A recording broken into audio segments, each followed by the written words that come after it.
귀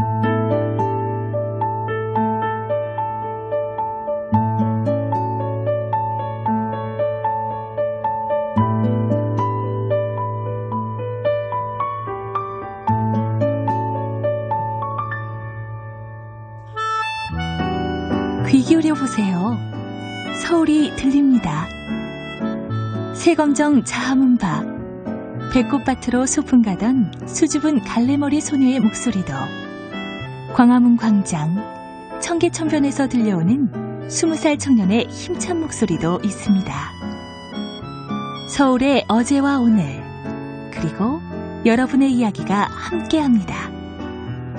안녕하십니까? 여기는 서울입니다. 한 주간 이슈가 된 인물과 궁금했던 사람, 또 특별한 이야기의 주인공을 만나보는 시간, 금요 초대석입니다. 오늘은 이집트의 재발견을 펴내신 윤여철 전 주 이집트 대사 모셨습니다. 어서 오십시오. 반갑습니다. 반갑습니다. 감사합니다. 자, 일단 이집트의 재발견이라는 제목이 확 눈길을 끄는데요. 이집트에 대한 새로운 이야기들 많이 담으셨다면서요? 네. 사실 이 책은 이집트 자체를 네. 소개하고자 하는 책은 아니고 저희가 대사관, 재외공관이 무슨 일을 하고 우리 국민들을 위해서 어떤 일을 하는지를 네. 국민들한테 설명하기 위해서 제가 쓴 글이긴 한데 네. 그걸 이해하기 위해서는 이집트가 어떤 나라인지 네, 그리고 네. 우리가 이집트가 피라미드과 스핑크스가 있고 뭐 찬란한 고대 문명이 있는 나라이긴 하지만은 네.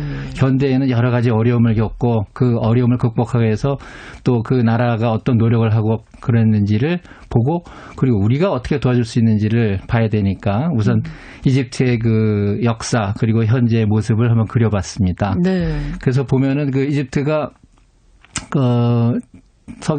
서기 전 322년에 알렉산더한테 정복당한 이후에 계속 외세 그 정권이라고 그럴까? 그 왕조가 지배를 했어요. 네. 그래서 터키의 지배를 받다가 이제 독립을 하고 그 왕정을 무너뜨리고선 1952년도에 이제 그 청년 장교단이 쿠데타를 해서 네. 나세르 정권이 이제 처음으로 공화국이 쓰는데 그 다음에 이제 뭐 비동맹 그 기수로 나서고 굉장히 각광을 받지만은 또 나라 살림이 또 오락가락 해가지고 IMF 그 그렇죠. 체제를 여러 번 네. 받았어요. 네. 그러니까 그런 걸 보면서 오히려 우리 자신을 볼 수가 있고 우리는 어떤 길을 걸어왔는가. 그래서 우리는 어떤 현재의 모습이 되었는가. 네. 그거를 볼 수 있기 때문에 그래서 그 이집트의 그 근세사를 제가 한번 거기다 조망을 해봤습니다. 그러니까 우리가 이집트라고 하면 기대하는 것들이 있잖아요. 스핑크스, 뭐 그렇죠. 피라미드, 뭐 이런 예. 것들만 이제 세계사를 배울 때 초반에 그렇죠. 좀 배웠다가 현재 이집트는 지금 말씀을 해주시는데 네. 잘 몰랐던 것 같긴 하네요. 그러니까요. 예. 네. 그래서 이집트도 이게 그 1차 대전이 끝나고서는 네.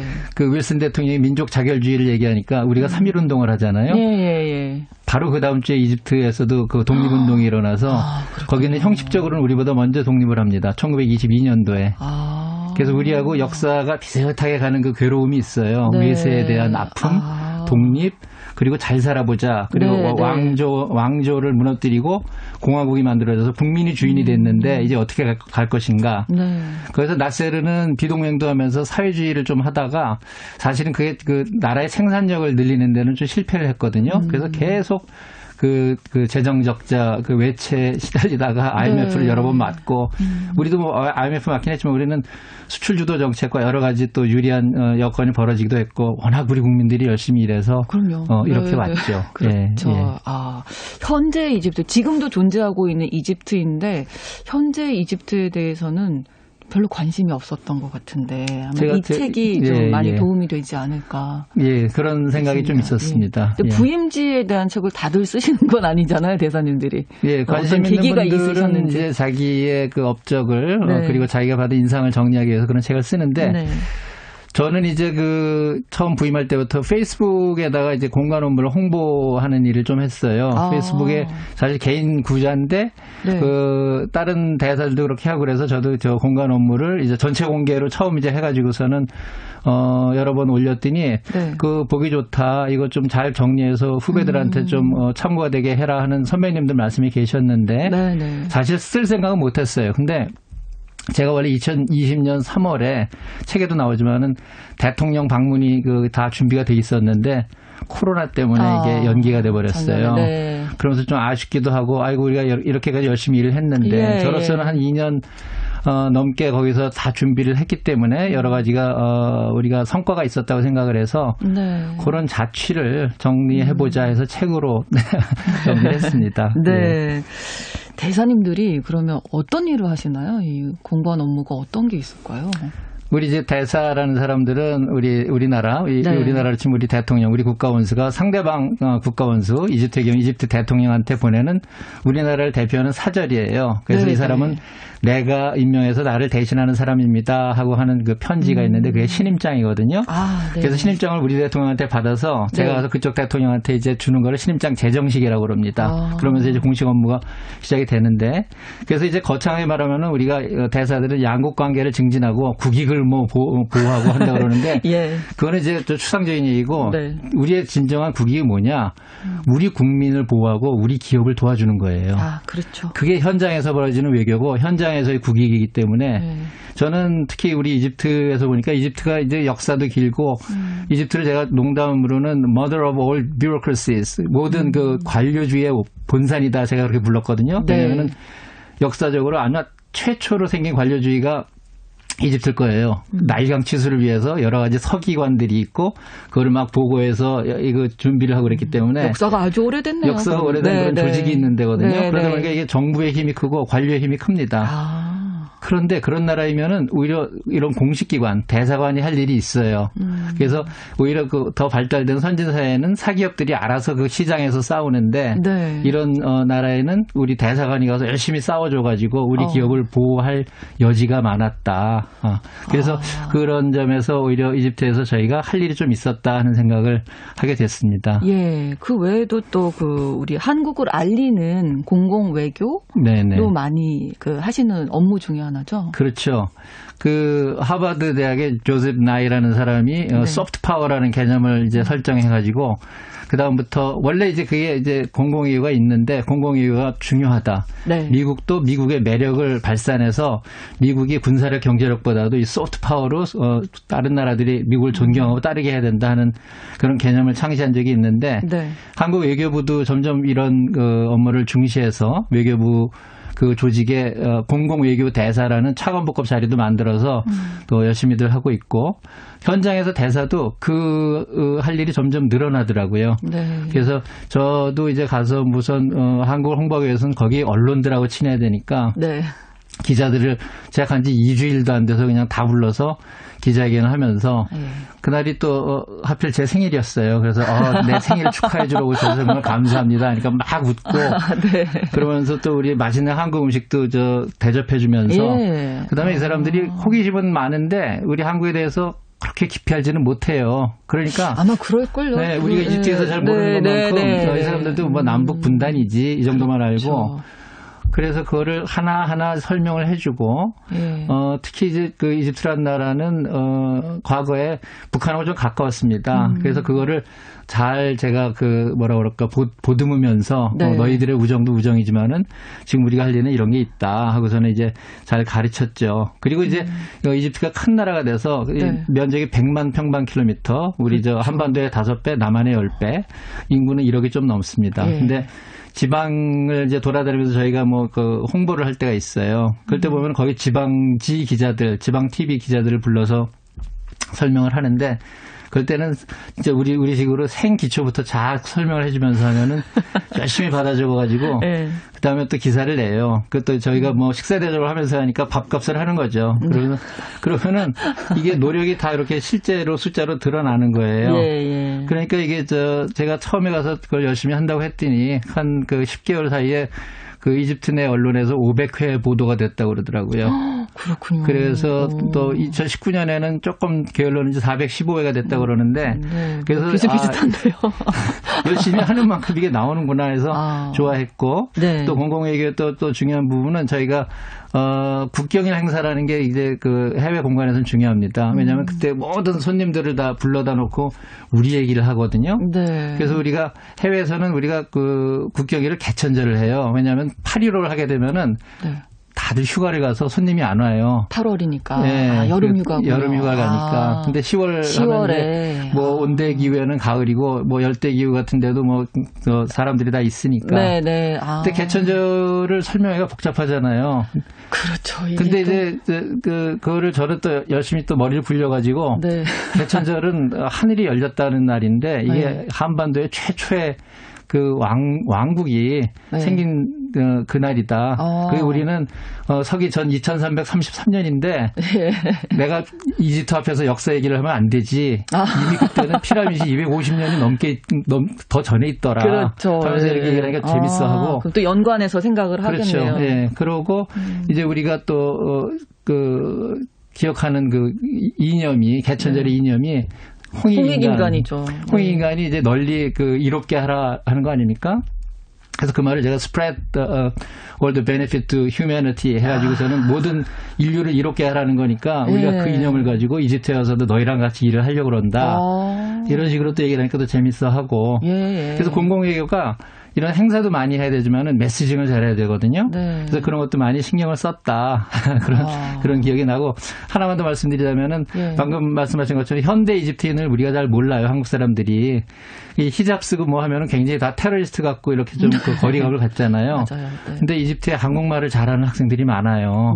그래서 한국어학과 학생들을 모아놓고 우리 직원 중에 이제 뭐 고참사원이라는 사람이 유튜브 시리즈를 만들어서 이 얘네들하고 한국말로 이집트 사람들이 어떻게 사는지, 이집트 젊은이들의 관심은 뭔지, 얘네는 연애를 어떻게 하고 공부를 어떻게 하는지.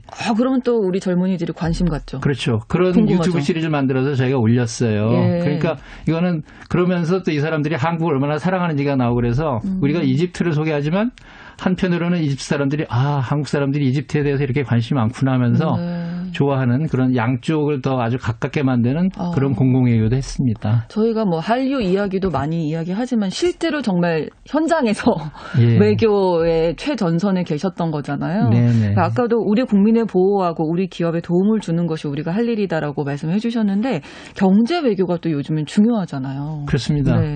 경제 외교를 제가 사실은 저는 이제 주로 소위 북미 업무하고 유엔 업무만 하던 사람인데 대사라고 현장에 가니까는 경제가 굉장히 또 중요하더라고요. 근데 경제가 뭐 크게 무역고를 올리고 뭐 투자를 하고 이제 그런 것보다도 현장에 있는 우리 기업들의 애로를 풀어줘야 되는 거예요. 맞습니다. 그래서 이 기업들이 받아야 될 돈을 못 받고 이 나라의 규제에 그냥 묶여가지고서는 못 하고 있는 것들이 있잖아요. 그거를 제가 장관들을 다 찾아가서 재무장관, 뭐 투자장관, 뭐 수출입 통제청장 가서 다 딸이 붙이고 우리말로 해서 아주 친구가 돼가지고 그다음에 우리 집에 와서 밥도 먹으라고 그러면서 이러니까 이 사람들이 마음이 더 신경 쓰는 사람을 우는 아이 뭐 더 준다고 신경 쓰는 사람을 얘기를 해야 되더라고요. 그걸 맞춰준다고요. 그래서 그거를 하나하나 풀어가니까 우리 기업들도 좋아하고 그리고 이런 좀 장기적인 전략을 세워가지고 저희가 이제 자유무역 협정도 해야 된다. 그리고 여기를 우리 거점으로 만들어서 여기 우리가 생산 시설을 한국에서 왜냐하면 한국이 이 산업 구조가 고도화되면서 사실은 우리가 이제 불필요한 것들이 있거든요. 그런 것들을 여기다 갖다 주고선 여기에 있는 저렴한 노동력과 그래도 아프리카 전체에서는 제일 우수한 인력이기 때문에 거기를 통해서 거기서 현지 생산을 하면은 아프리카 현지 다른 나라 시장에도 침투를 할 수 있기 때문에 그런 비전을 가지고 열심히 일을 했어요. 그러면서 제가 좀 자극을 하기도 한 게 이 사람들이 한국에 대해서 정확히 모르는 그런 상황에서 우리 한국하고 이집트가 한국의 아프리카 중에서는 제일 무역이 큰 나라인데 20억 불밖에 안 돼요. 근데 제가 22억 불 이거는 너무 작다. 한국이 전 세계하고 하는 무역이 수출 수입 다 합쳐서 1조 1,400억인데 너희 22억 불은 0.2%다. You can do better than this. 이거보다 잘해야지. 하면서 자유무역 협정도 하고 우리가 투자를 할 거니까 우리랑 일을 열심히 합시다 하고 많이 좀 그 사람들 자존심 상하게 하면서 자극도 많이 했습니다. 그러니까 뭔가 지금 한 15분 정도 대사님과 말씀 나눴는데 좀 진취적이시다. 뭔가 길을 좀 열어가려고 많이 노력하셨다. 이런 생각이 좀 드네요. 하다 보니까 그렇게 됐습니다. 이게 자리가 사람을 만드는 건지 이게 책임감을 느끼니까 그리고 저희 동료들이 훌륭한 동료들이 많아서 같이 마음을 합쳐서 하니까 네. 새로운 그 구상을 많이 저희가 했어요. 그러신 것 같아요. 경제도 그렇고 문화도 네. 그렇고 네. 동포는 동포대로 또 제가 또 마음이 약해서 거기 800명 정도 동포가 계신데 예. 다들 열심히 사시고 그 고생 많이 하시고 그러는데 네. 대사관절하고 이렇게 저 잔디밭도 있고 괜찮은 그 집이 있는데 네. 거기 제가 연말에는 애들까지 해서 다 오라고 그랬어요. 이 대사관자는 여러분의 집입니다. 저는 여기 방 하나 쓰는 하숙생이고 이거는 대한민국 정부 재산이고 바로 당신들 거니까 네네. 우리 다 와서 그 어린이들이랑 잔디밭에서 뛰어노세요 하고서는 했더니 좋아하시더라고요. 서울 다시 오실 때 많이도 서운하셨겠네요. 그럼 그쪽 많이 서운했죠. 근데 그때 코로나가 막 퍼지고 그래서 서로 정신이 없었어요. 그래서 뭐 특별히 작년에, 만들어서 또 뭐 대피시키고 그 전에 또 봉사단 대피시키고 맞아요. 그러다 이제 저는 그때 발령이 나서 또 들어가야 되는 상황이고 네. 그래서 저도 뭐 다른 나라 대피하는 그 비행기를 타고서는 독일로 가서 이렇게 해서 왔습니다. 그러셨군요. 네. 그럼 이렇게 지내보셨던 이집트 어떤 나라던가요? 네. 이집트가 저희가 기억하는 그 피라미드 스핑크스하고 아주 아름다운 유적지도 많고 그런데 또 그 위치가 워낙 전략적으로 중요한 데가 돼서 수에즈 운하도 있고 아프리카, 유럽, 중동이 다 만나는 곳이에요. 네. 그러니까 그 중요한 나라들이 다 각축을 하거든요. 그러니까 이집트 사람들이 거기에 대해서 자부심도 있고 우리가 굉장히 중요한 위치에 있다 하는데 자부심도 자부심인데 약간 거기에는 좀 착각도 좀 있다고 생각을 해요. 자기네가 열심히 할 부분도 있는데 그거보다는 자기네가 위치가 좋으니까 다들 우리를 찾아온다 하는 생각들이 있는데 그거는 제가 가끔 이렇게 좀 일깨워주면서 이제 더 열심히 해야 된다는 얘기를 하는데 그럼에도 불구하고 중동 아프리카 지역에서 이집트만큼 훌륭한 그 인적 자원을 가진 데가 없어요.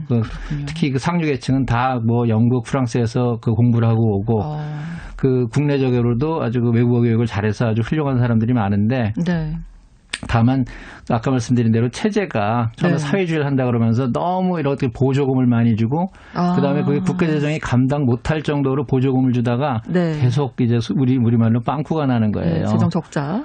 그거는 지속 가능하지가 않죠. 그렇죠. 그리고 특히 무엇보다도 우리 같이 제조업 기반이 있어야 되는데 그게 없어요. 그래서 좀 물건을 만들어서 팔아먹어야 되는데 아무래도 관광 쪽으로 좀 관광으로 때우고 그다음에 이 사람들만 많으니까 사람들이 다 아라비아 반도나 어디 딴 데 가서 외화를 보내요. 돈을 벌어서. 자기네 국내에는 기회가 그렇게 많지 않고 딴 데 가서 막 돈을 벌어서 보내오는데 그거 하고 관광 수입하고 그다음에 수에즈운하 그거가 제가 이제 부르는 외화 획득 3종 세트인데 그거 말고는 그 물건을 잘 만들어서 팔아먹는 우리 같은 구조가 이제 아직 부족해요. 저희가 좀 열심히 더 일하자 우리랑 이렇게 말씀하신 거군요. 그렇죠. 그러니까. 그래서 그 사람들도 많이 저희의 그 기업하고 이제 연계를 하고 우리의 투자를 받으려고 많이 관심이 있었는데 그 일을 하던 중간에 제가 왔고 코로나 때문에 조금 중단이 됐지만 앞으로 계속 더 잘 될 수 있습니다. 말씀하신 대로 이제 우리나라와 북한 동시에 수교를 하고 있는 나라여서 그런 부분은 좀 의식되지 않으시던 우리 입장에서 아무래도 북한을 의식할 수밖에 없으니까. 갈 때도 많이 그거를 그 염두에 두고 갔는데요. 그래서 역사적으로 보면은 북한하고는 이제 그 비동맹 노선이 일치하기 때문에 이집트는 이미 63년도부터 이제 수교를 한 상태였고 우리는 계속 형용사만 있었어요. 특히 이제 북한은 73년도 중동 전쟁 때 그 공군 조종사들을 보내서 그 현장, 그러니까 이스라엘을 침공은 하지는 않았을 거예요. 근데 이제 그 이집트 영공을 방어하는데 같이 싸운 거예요. 그러니 얼마나 고맙겠습니까?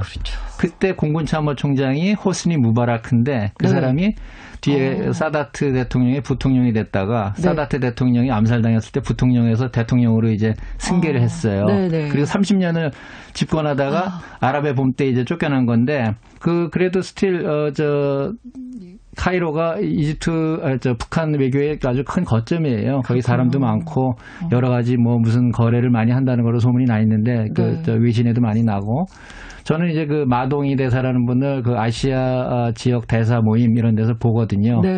보면은 제가 가서 인사드리고 나이는 저보다 한 2살 많으니까 제가 뭐 형님이라고 부르진 않지만 형님처럼 이제 정중하게 저가면은 또 그분도 반갑게 저를 맞이하고 한두 마디 하다 살짝 딴 데로 가시는데 그래도 그것도 옛날보다 많이 낮은 거예요. 아, 그렇군요. 그래서 2018년도에 우리가 남북 정상회담이랑 북미 정상회담 잘 되고 그럴 때는 둘이서 만나도 되게 좋아하고 막 분위기가 그랬어요. 아무래도. 네. 예. 근데 그러다 이제 그게 더 이상 진도가 안 나고 나서 좀 뻘쭘해졌죠.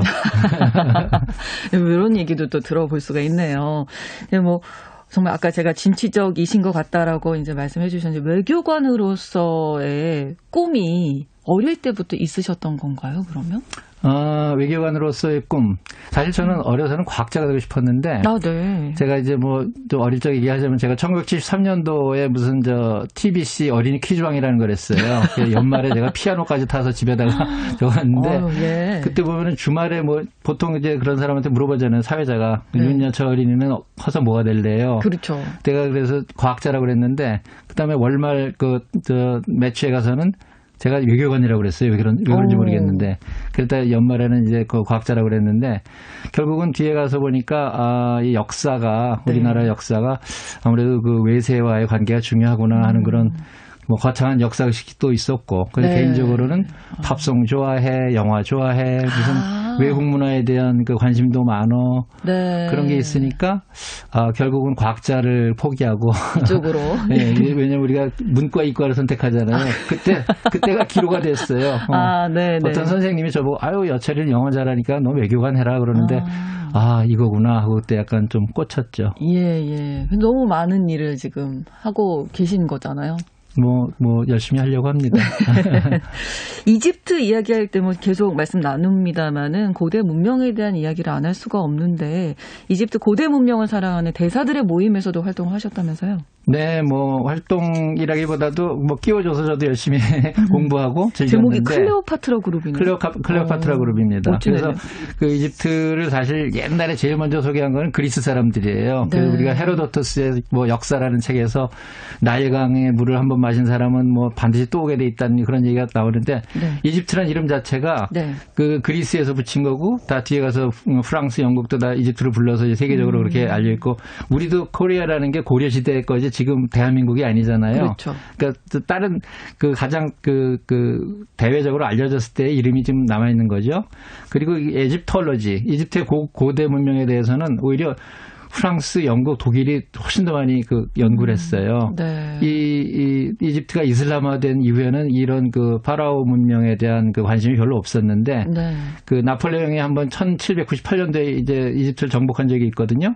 그 이후에 이제 우리가 그 로제타 스톤, 뭐 샹폴리옹의 상형 문자도 해석하고 그러면 획기적으로 이제 그 고대 문명이 많이 알려졌죠. 그렇죠. 그래서 이게 지금 이집트 사람들이 외화를 보는 아주 좋은 저게 돼 있는데 그렇죠. 이집트 정부도 그걸 위해서 굉장히 애를 써서 이걸 홍보를 해요. 근데 네. 그 중에 하나가 우리 대사들을 불러서 네. 자기네 유적으로 그 초대를 합니다. 저는 좋은 구경 많이 했죠. 그래서 저는 저보고 혼자 하라고 그러면 제가 그렇게 안 다니는데 딴 대사들하고 어울려서 네. 좋은 공부도 많이 했고 네. 이집트가 이렇게 해서 여러 가지로 그 발굴을 하고 이걸 복원하고 보존하는구나 하는 거를 잘 봤습니다. 아마 여행 좀 하셨던 분들은 꼭 가고 싶은 나라 중에 한 곳이 지금은 뭐 코로나 때문에 어렵지만 네. 이집트 꼽으실 거예요. 네. 그리고 이집트가 고대 문명도 있는데 또 자연 경관도 좋아요. 큰 그 100만 평방킬로미터의 뭐 사막에 그리고 홍해 바다, 지중해 바다가 다 있거든요. 네. 그러니까 관광 자원은 많은데 다른 유럽이나 서양만큼 잘 개발이 좀 덜 돼 있어서 접근이 좀 어려워서 그런데 앞으로 잘 되면 그것도 뭐 아주 특히 우리 한국 그 여행객들도 많이 즐길 수 있으리라고 생각합니다. 네. 관광 자원뿐만이 아니라 너희가 열심히 일을 해야 된다. 그렇죠. 이렇게 강조하고 오신 거세요. 그렇죠. 예. 자, 우리나라가 국제개발협력의 모범 사례로 손꼽히고 이제 원조가 필요한 국가였다. 이제 원조를 하는 맞습니다. 나라로 바뀐 게 이제 세계적인 주목을 끌고 있는데 이 부분에 대해서도 책에 쓰셨더라고요. 네. 개발 협력이라는 게 결국은 다른 나라가 좀 더 그 사람답게 살 수 있게 그런 걸 가르쳐주고 도와주는 건데요. 우리나라가 진짜 거의 유일하게 원조를 받다가 원조를 주는 나라가 돼 있습니다. 그렇죠. 근데 이제 원조가 이제 무상원조, 유상원조가 있는데 무상원조는 그대로 그냥 공짜로 주는 거고 유상원조는 뭐 장기 저리, 뭐 소위 뭐 10년 거치, 30년 상환, 그래서 뭐 연 3% 그런 이제 아주 그 거의 공짜에 가까운 돈을 갚긴 갚아야 되는데 그 무이자 같은 그런 그 도움을 주는 건데 이게 그냥 다 주는 게 아니라 그거를 잘 이용하면은 우리 기업이 또 그걸 시공을 한다 그럴까 그 사업을 맡아서 하기 때문에 네. 이게 환류가 돼요 우리한테. 네. 그래서 그런 거를 잘 살려서 하면서 우리 기업들도 많이 도와주려고 그랬고요. 네. 이제 그 대표적인 사업을 하나 얘기를 들자면은 나이강 상류에 베니스에프라는 곳이 있는데 거기 네. 한 이집트 기술대학에서 그 학생들이 2년짜리로 해서 ICT 우리 그 정보통신하고 메카트로닉스라고 해서 기계학을 배우는데 네. 그거를 해서 잘 그 과정을 이수하면은 예를 들어서 거기 삼성전자하고 LG전자 공장이 있습니다. 네. 그런데 취업이 가능하다 하는 식으로 하니까 난리가 난 거예요. 막 수십 대 그렇죠. 1로 학생들이 지원을 하고 네. 그거를 이제 우리가 실제로 다 만들어줬는데 그 이집트 총리하고 저하고 같이 방문을 했을 때 이집트 총리가 이게 바로 우리가 필요로 하는 게 이런 겁니다. 무슨 우리 식으로 해서 무슨 문과 교육 이런 게 문제가 네, 아니라 네, 네. 기술 배우고 애들이 취업할 수 있는 이런 거가 정말 필요합니다. 그렇죠. 더 해주십시오. 그러는 거예요. 그래서 정말 보람이 있더라고요. 예. 자, 1984년에 외무고시 합격하시고 이제 외교관의 길을 걸으신 건데 네. 지금 처음 그때를 생각을 해보시면 네네. 그때와 지금은 뭐 우리나라의 위상이 정말 많이 달라졌잖아요. 그렇죠. 현장에서도 많이 느끼셨죠? 그렇죠. 제가 이제 처음 들어가서는 남미과, 아프리카과 이런 데서 일을 했는데 그때 이제 옛날 파일을 이렇게 들여다볼 수가 있어요. 뭐 문서 정리를 하다가 보면 정말 눈물겨운 얘기도 많고 예, 너무 어려운 환경에서 또 이게 남북 대결을 하느라고 거기에다가 다 공간을 만들어 놨었거든요. 그래서 그 고생을 하고 뭐 저도 아프리카 서부아프리카에서 그거 하면서 뭐 이름을 못 들어보셨을 거예요. 부르키나파소, 니제르 이런 데 제가 무상원조 물품 들고 가고 행사라고 그랬는데 95년 뭐 96년 그런 시절. 근데 이제 나라가 잘 사는 것도 잘 사는 거고 우리가 모범적인 민주주의 국가잖아요. 저는 그것도 굉장히 중요하다고 생각해요. 그렇죠. 네. 최근에 우리가 G7 그 회의에 우리 대통령님께서 초대를 받으셨잖아요. 이게 국가의 위상인데 돈만의 문제가 아니에요. 이게 존경받는 국가여야 된다라고 생각을 하는데 그래서 그런 위상이 우리 외교 현장에서도 느껴집니다. 우리가 존경받고 어떻게 한국은 그 두 마리 토끼를 다 잡았을까? 나라도 잘 살고 저렇게 모범적인 민주국가가 됐을까 하는 게 그 사람들의 시선이에요. 네. 아마 이런 이야기를 들으면 우리 젊은이들 중에 외교관을 꿈꾸는 젊은이들이 좀 도움을 많이 받을 수 있을 것 같은데 어떤 말씀 해주실 수 있으실까요? 외교관 뭐 기본적으로 공무원이죠. 그러니까 돈 많이 벌고 싶은 사람은 뭐 대기업 가고 저거 해야 되겠지만은 근데 외교관은 우리가 나라를 대표하는 명예가 있고 그리고 국민들한테 봉사하는 그런 보람이 있고 그리고 우리가 이제 영어로 jack of all trades에서 이제 그 여러 가지를 다 알아야 돼요. 그래서 항상 우리가 그 공부를 해야 되는 이런 지적인 그런 욕구가 있어야 되는 그런 직업이라서 이 어떤 그 새로운 거 변화 그리고 그 뭔가 배우고 싶어하는 그런 욕망이 있는 분들은 이거는 정말 좋은 직장입니다. 그리고 이제 공무원이라고 했지만은 이제 우리나라도 잘 살기 때문에 공무원하면서도 자기 뭐 자식들 교육시키고 뭐 자기 그냥 살아가는 데는 큰 문제는 없어요. 그러니까 이런 그 세상을 보면서 즐기고 그 다른 문화를 접하고 또 하나는 그 다른 그 세상을 보면서 우리나라를 어떻게 더 앞으로 더 임프루브 더 개선할 게 뭐가 있는지 그거는 밖에 나가서 보는 사람만이 알 수 있습니다. 그러니까 그런 그 일선에 경험을 하고 싶은 우리 우수한 젊은이들이 많이 외교에 왔으면 좋겠어요. 정말 세상에 대한 관심 또 우리에 대한 관심을 놓치지 않아야 한다. 그렇습니다. 이런 말씀 남겨주셨습니다. 오늘 금요 초대석에서는 이집트의 재발견 이 책을 펴내신 윤여철 전 주 이집트 대사와 함께 말씀 나눴습니다. 오늘 좋은 말씀 고맙습니다. 감사합니다. 오늘은 제가 여러분과 함께한 마지막 날이었습니다. 그동안 정말 감사드리고 행복했다는 말씀 드리고 싶은데요. 다음 주 월요일부터는 김성은 아나운서가 여러분을 찾아뵙게 됩니다. 앞으로도 많은 애청 부탁드리겠습니다. 안녕하십니까. 여기는 서울입니다. 오늘 순서 마치면서 내일의 기억을 걷는 시간 들려드리겠습니다. 지금까지 아나운서 신성원이었습니다. 고맙습니다.